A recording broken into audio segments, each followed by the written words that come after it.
चलिए इस सीरीज को आगे बढ़ाते हैं। 51 से मैंने 60 तक किया। अब क्वेश्चन जो हम लेंगे वो 61 से 70 तक लेंगे। छोटे छोटे जो है पैकेट में जो है आपको दिया जा रहा है आपकी सुविधा के लिए, ताकि आपका ज़्यादा जो है समय न व्यर्थ हो, और चाहे तो आप इकट्ठे सारे को देख सकते हैं। तो अब बात करेंगे हम 61 से लेकर 70 तक के क्वेश्चन को। क्वेश्चन नंबर 60 तक हमने सॉल्व कर दिया। अब बात करेंगे 61, नारी शक्ति वंदन अधिनियम के संबंध में निम्नलिखित कथनों पर विचार करना। ये भी करंट अफेयर्स से रिलेटेड क्वेश्चन है, और जो भी करंट अफेयर्स इस बार पूछे गए हैं वो ज़्यादा वास्ट नहीं थे, बिल्कुल मॉडरेट प्रकृति के थे। अगर आपने अच्छे से पढ़ा होगा तो सभी को आप सॉल्व कर सकते हैं। पहला कि ये उपबंध 18वीं लोकसभा से प्रभावी होगा। दूसरा कि अधिनियम बनने के बाद 15 वर्षों के लिए परिवर्तन में होगा। और तीसरा है कि इसमें अनुसूचित जातियों के लिए आरक्षित कोटे के भीतर अनुसूचित जातियों की महिलाओं के लिए स्थानों का आरक्षण होगा। तो 18वीं लोकसभा से जो होगा ये प्रभावी होगा, इसको आप बंद कर दीजिए, यानी स्टेटमेंट फर्स्ट जो है आपका गलत हो गया। दूसरा, अधिनियम बनने के 15 वर्षों के लिए परिवर्तन यानी लागू रहेगा बनने के बाद, दूसरा सही है। और तीसरा कि अनुसूचित जाति के लिए आरक्षित जो कोटे हैं उसी के भीतर अनुसूचित जाति की महिलाओं के लिए स्थानों का आरक्षण किया जाएगा, यानी 2 और 3 आपका सही है। तो राइट आंसर हो जाएगा आपका ऑप्शन सी, जहां 2 और 3 आपको दिख रहा है। चलिए आगे बढ़ते हैं हम लोग, क्वेश्चन नंबर 62 पर आते हैं।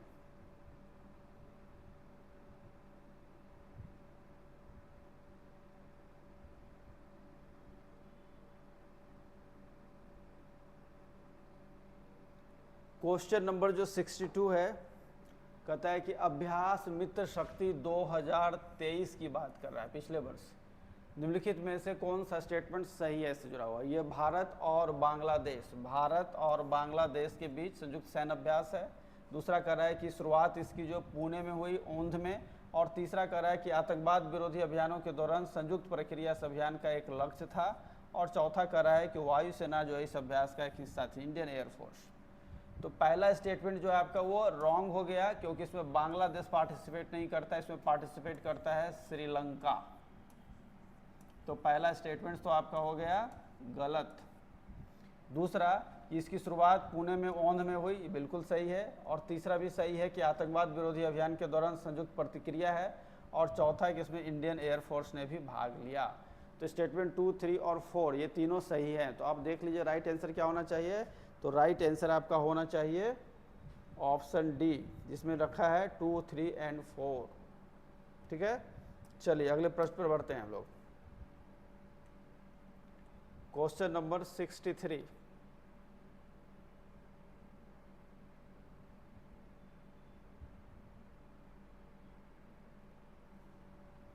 Question number 63। अब इस क्वेश्चन का संबंध जो है पॉलिटी से है। पॉलिटी के प्रश्न भी जो इस बार पूछे गए हैं वो अपेक्षाकृत आसान है कंपैरेटिवली देन प्रीवियस ईयर। प्रतिषेध रिट की बात कर रहा है, प्रोविजन रिट, जिसे इंग्लिश में प्रोविजन बोलते हैं, ये रिट। ठीक है, आपको पता है कि उच्चतम न्यायालय और जो हमारे जो सुप्रीम कोर्ट होते हैं और जो हाई कोर्ट होते हैं, ये 5 प्रकार के रिट जो है जारी कर सकते हैं। सुप्रीम कोर्ट आर्टिकल 32 के तहत, जो आर्टिकल 32 है वो अधिकार सुप्रीम कोर्ट को मिलता है रिट जारी करने का। और जब हाई कोर्ट की बात करेंगे तो यही आर्टिकल 226 यानी 226 हो जाती है, जिसके जरिए इस तरह के रिट जारी कर सकते हैं। 226 के तहत हाई कोर्ट और आर्टिकल 32 के तहत सुप्रीम कोर्ट 5 प्रकार का रिट जारी करता है। उसमें से ही एक रिट है प्रतिषेध, जिसे प्रोविजन बोलते हैं। इसके अलावा दूसरा जो है मैंडेमस है, सर्शरी है, क्यो वारंटो है, इस तरह के जो है रिट जो है जारी किए जाते हैं। हैबियस कॉर्पस है, ये तो 5 प्रकार के रिट हैं। तो अब ये बोल रहे हैं कि इसके बारे में, ठीक है, उच्च न्यायालय और उच्चतम न्यायालय द्वारा किसे और किस प्रयोजन से जारी किया जाता है ये प्रतिषेध रिट, क्या उद्देश्य होता है। तो ऑप्शन 4 दिख रहे हैं आपके सामने। पहला है कि सरकारी अधिकारी को उसे किसी विशिष्ट कार्रवाई करने से प्रतिषेधित करने के लिए। ठीक है। दूसरा है कि संसद विधानसभा को मद निषेध पर कोई विधि पारित करने के लिए। तीसरा है कि निचली अदालत को किसी मामले में कार्रवाई जारी रखने का प्रतिषेध करने के लिए। और चौथा है कि सरकार को उसके किसी असंवैधानिक नीति का अनुपालन करने से प्रतिषेधित करने के लिए। तो आपका राइट आंसर क्या हो जाएगा, आपको पता है, बहुत आसान क्वेश्चन है कि जो निचली अदालत होती हैं उनको किसी भी मामले में कार्रवाई जारी रखने का प्रतिषेध करने के लिए जो है ये प्रतिषेध रिट जो है जारी किया जाता है। ठीक है। ये जो प्रतिषेध है और जो सरशेरी है उत्प्रेषण है, इसमें एक माइन्यूट डिफरेंस होता है।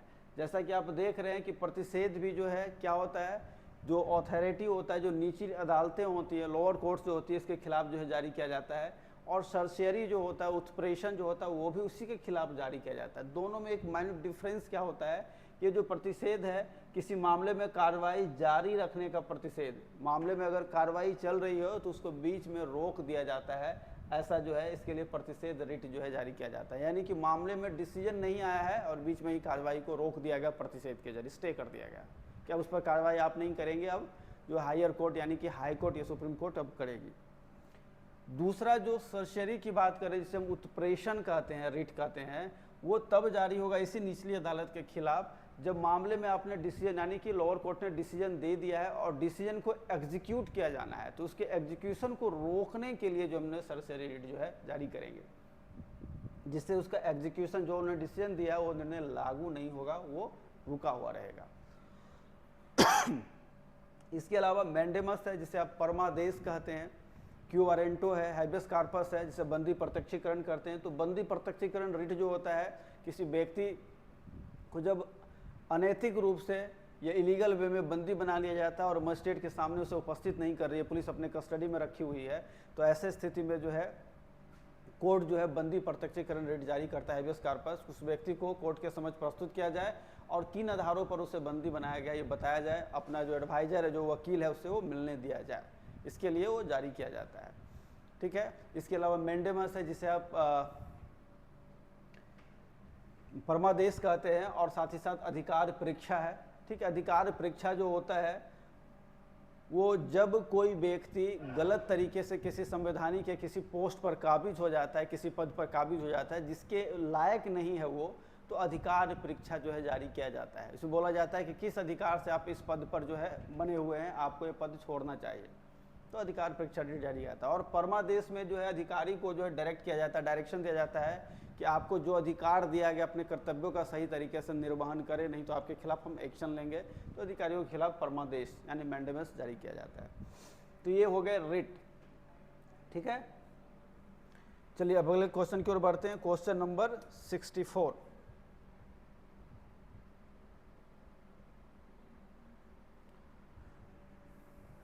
क्वेश्चन नंबर 64 है, फिर से दो स्टेटमेंट्स दिख रहे हैं।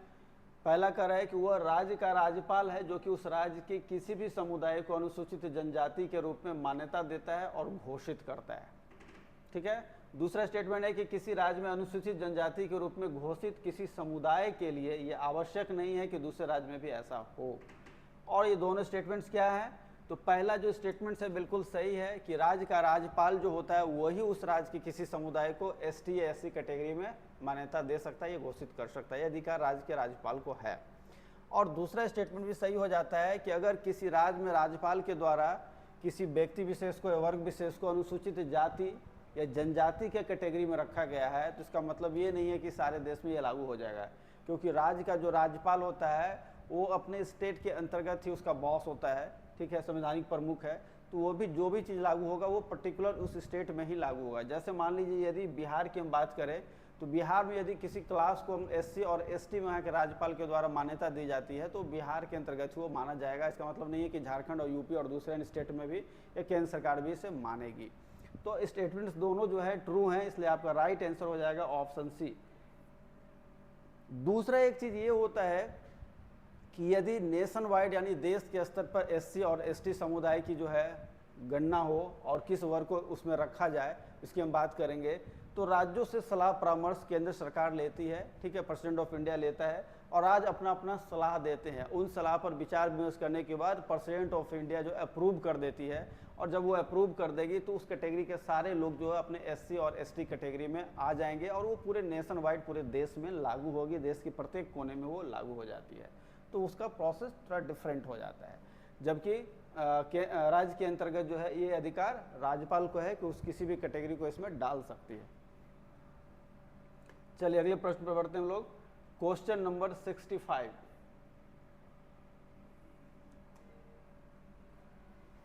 कह रहा है कि केंद्रीय बजट की बात कर रहा है, यूनियन बजट के संदर्भ में निम्नलिखित कथनों पर विचार करना। दो स्टेटमेंट्स आपके सामने दिए गए हैं। पहला है कि प्रधानमंत्री की ओर से केंद्रीय वित्त मंत्री संसद के दोनों सदनों के समक्ष वार्षिक वित्तीय विवरण रखेंगे। और दूसरा है कि केंद्रीय स्तर पर भारत की जो राष्ट्रपति होते हैं उनकी अनुशंसा के बिना अनुदान की मांग जो है वो नहीं की जा सकती है। ये समान सा क्वेश्चन है इकोनॉमिक्स से जुड़ा हुआ और आप सभी को ये पता होगा। तो पहला स्टेटमेंट जो है देखिए ये रॉन्ग है और दूसरा स्टेटमेंट सही है, इसलिए आपका जो राइट आंसर होगा वो क्या होगा, केवल और केवल 2 हो जाएगा, ऑप्शन बी। अब पहला स्टेटमेंट गलत कैसे है, तो कह रहा है कि प्रधानमंत्री की ओर से केंद्रीय वित्त मंत्री संसद के दोनों सदनों के समक्ष वार्षिक वित्तीय विवरण रखता है। ये आप सभी को पता है कि केंद्रीय वित्त मंत्री वार्षिक वित्तीय विवरण आय का लेखा जोखा रखता है देश का प्रत्येक साल संसद के पटल पर। लेकिन यहाँ ध्यान रखेंगे कि ये जो रखा जाता है संसद के दोनों पटल पर, जो वित्त मंत्री जो रखेंगे वो लोकसभा में ही ये रखेंगे, राज्यसभा में जाकर नहीं रखेंगे। जबकि आपसे जो है यहाँ माइन्यूट मिस्टेक करवा दिया गया है कि दोनों सदनों के समक्ष रखेंगे। तो ये दोनों सदनों का जो झंझट है इसकी वजह से स्टेटमेंट जो है गलत हो गया। जबकि दूसरा बिल्कुल सही है कि राष्ट्रपति की अनुशंसा के बिना अनुदान की मांग जो है वो नहीं की जा सकती है, तो दूसरा सही हो गया। तो आपका राइट आंसर हो गया बी। चलिए आगे बढ़ते हैं। 66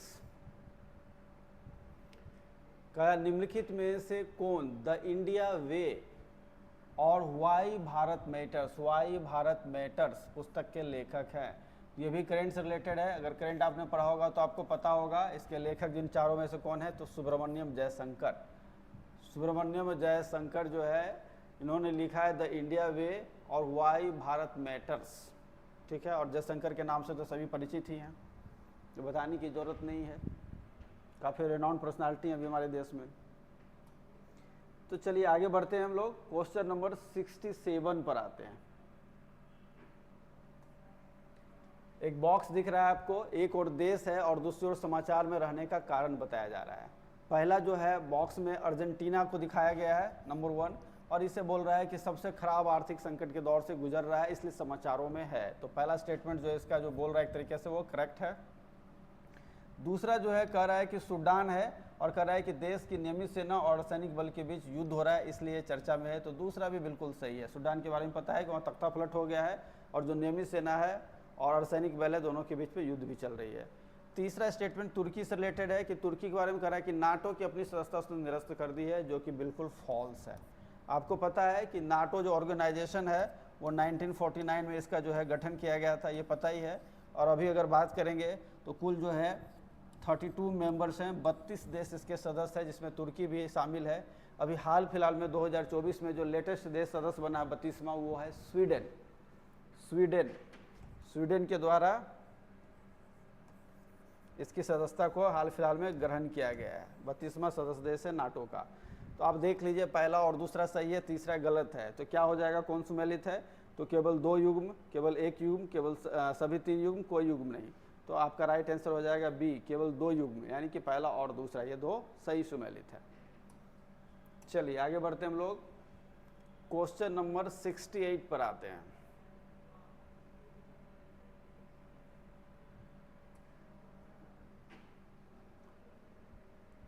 यहाँ भी स्टेटमेंट्स दिए गए हैं।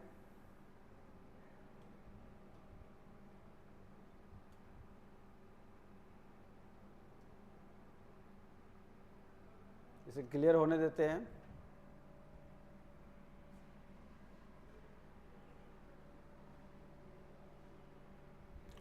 स्टेटमेंट्स कर रहा है कि निम्नलिखित कथनों पर विचार कीजिए। 2 स्टेटमेंट्स यहाँ भी आपको दिख रहे हैं।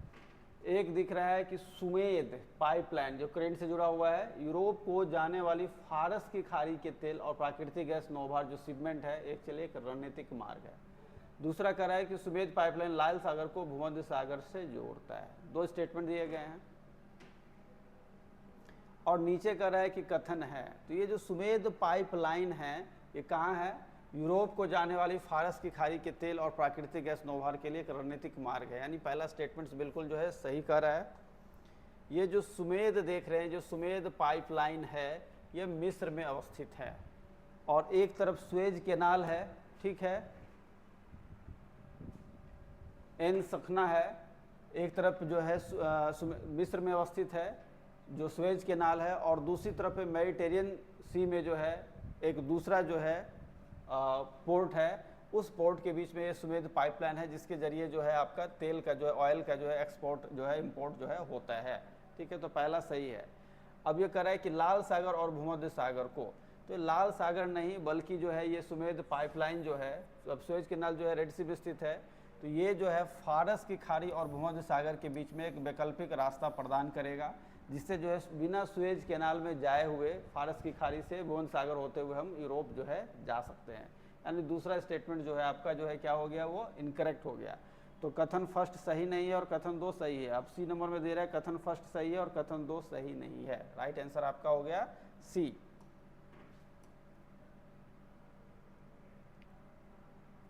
क्वेश्चन नंबर 69 कह रहा है कि निम्नलिखित कथनों पर विचार करें। पहला है कि लाल सागर में किसी भी रूप में बहुत कम वर्षा होती है, बिल्कुल सही बात है, फेमस है इसके लिए ये रेड सी। और दूसरा, लाल सागर में नदियों से जल का प्रवेश नहीं होता है, नदियों के द्वारा जो है जल जो है वहाँ प्रवाहित नहीं किया जाता है, गिराया नहीं जाता है, ये भी जो है रीजन है। तो ऐसे में दोनों के दोनों स्टेटमेंट सही हो गया। तो राइट आंसर क्या हो जाएगा, ऑप्शन सी। चलिए क्वेश्चन नंबर 70 पर आते हैं। पर्यावरण संरक्षण एजेंसी है EPA, इन्वायरमेंटल प्रोटेक्शन एजेंसी, इसके अनुसार निम्नलिखित में से कौन सा सल्फर डाइऑक्साइड उत्सर्जन का सबसे बड़ा स्रोत है। सल्फर डाइऑक्साइड SO2 इसके उत्सर्जन का सबसे बड़ा, ये चारों में कौन सा स्रोत होगा। तो देख रहे हैं, पहला जीवाश्म ईंधन का उपयोग करने वाला रेल इंजन, दूसरा में है जहाज की बात कर रहा है, तीसरा में अयस्कों से धातु के निष्कर्षण की बात कर रहा है, और चौथा है जीवाश्म ईंधन का उपयोग करने वाला विद्युत संयंत्र।